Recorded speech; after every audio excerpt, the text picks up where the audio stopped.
tapped out at 20, 25, you know? And so it's very easy for something to happen. But they should be calling 911, and that's something we have to make sure we tell them, like, look, call 911, but we also want a care person up there if an ambulance needs to be dispatched and make sure the ambulance is getting where it needs to go. Any questions so far about what I'm trying? In here, would you actually walk into the classrooms or just kind of peek in the door to not interrupt? For the well-being check? Yes. No, I just walk by. Okay. What I did was I tried to like stare at the instructor and just wave at them. And I did it when I came in, I waved. Then I went up the stairs, went to the classroom, waved. Okay. And then come back down, wave. Someone normally is like drifting off. And like, oh yeah, there's a person in red. Okay, that means care team. So then we're gonna let I'm gonna send an email out to everyone that I know that has classes in here because I'm on the discipleship committee, and let them know like, hey, starting on the 24th, there's going to be, and I'll let the pastors know as well. There's going to be a care team member on each of the services. Just going to come by, just to be visible, just to make sure everything's good, blah blah blah. Get people in the habit because again, you're gonna train the way that you're trained to train. So if you never think about the care team, oh, the care team's only to the main building. No, we're not.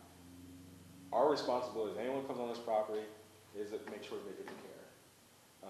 And I just think it helps people to feel a little bit more. Because I had one lady ask me, what's the care team? Here in the morgue team. I said, oh, you didn't hear about it? This is what we do, blah, blah, blah, blah, blah, blah. You know? And again, we're part of engagement. It's easy to forget. Also, to be quite honestly, they bring the money up here. You know, so it's good just to walk through. Because I've had Sundays where I've come in here. One time, the person, he almost scared the crap out of me, to be honest. Oh, I shouldn't say crap, but anyway. He scared me because he just came out from, like, behind the bushes. Like, out over here. And I'm like, brother, you just don't know how far. Yeah. I say, I want to see Jesus, but you and I might have saw Jesus tonight. So, you know, you scared me. And sometimes what has happened during the week is people come up here. I was with Karen and Katie one time and walked down here, and someone came up with their bill. Like, they had, like, a bag full of bills, and they expected the church to pay them. And nowadays, you just don't know. You don't know. People might think that we have a big, huge cashew of money up here or something. They don't know. I guarantee you, most people think that's a big church and we got deep pockets. We got budgets, we got bills like everyone, we got things that need to be fixed. But like I said, people nowadays with the opioid disorders, mental health disorders, they are getting desperate. As those monies that they were getting ran out, certain resources ran out, people get desperate on what they're going to do. And you just don't know, never know. I mean, a church is coming for the people that are sick, but then someone might think, hey, the collection plate, it's a big church, so I bet you they're taking in big money.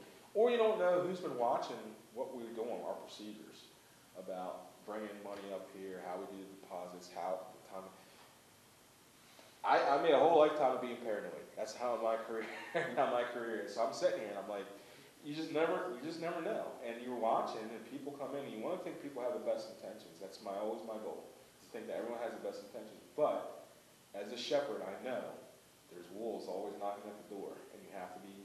And sometimes there's wolves in sheep clothing. You have to be watching, just to make sure that everything's up and up. So we got little kids that we need to be watching out for. We got older folks in here. Like I said, we got Jesus to many generations. A lot of things can happen. A little kid gets tripped, skinned their knee. You know, Grandma Newbaum can be coming in entrance B. Next thing you know. The lip, not sure-footed, trip, boom, here we go. We've had the Still Mass breakfast where one of the guys, man, he did a face plant and just, he bled like there was no tomorrow. He bled like Mike Tyson had right between the eyes, man. And, those are the type of stuff, knowing where those kids are, And here at the Sprinkle House, there's an AED and a first aid kit on the second floor.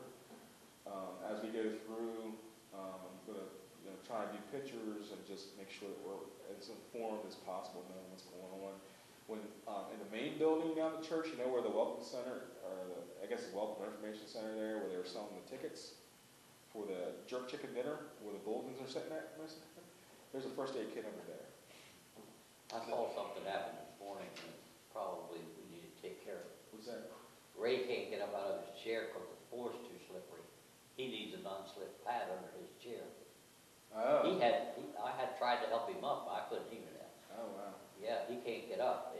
said the floor's too slippery.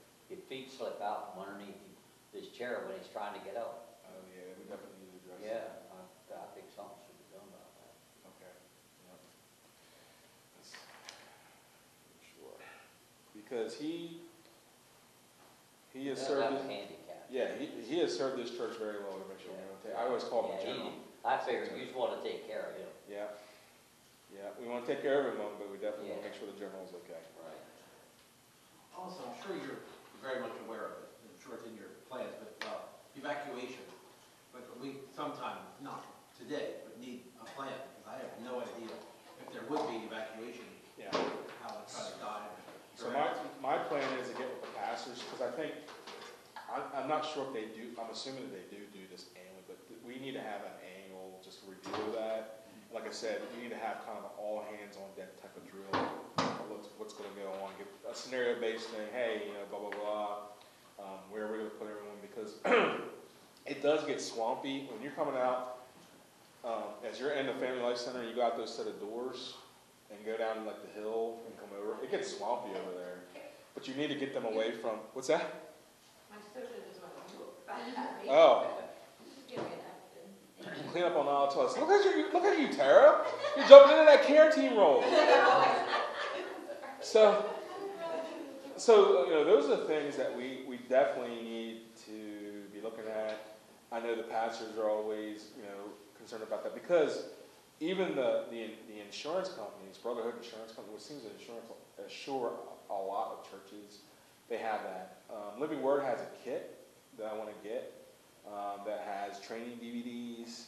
It has forums, because those are things that we're going to have to look about in the future. Incident forms, documenting, like if someone falls, and then making sure we document an injury, because all of a sudden a little skin on my knee today might mean that my knee balloons up in the next couple of days, you know what I mean? So it's the world that we live in. You have to document, like I said, as an administrator, liability is always huge on our radar, trying to minimize the liability. And that's what we're doing with having the care team in place. We're trying to minimize any type of risk to the people attending, and also the liability to the church that church could incur. And we live in a society where everyone wants to sue first. It doesn't even matter if you were negligent in some way, they want to sue. And that's just the world we live in. Any other questions? Like, pretty good. I mean, the packet's pretty self-explanatory, you guys, with the breakdowns of the positions.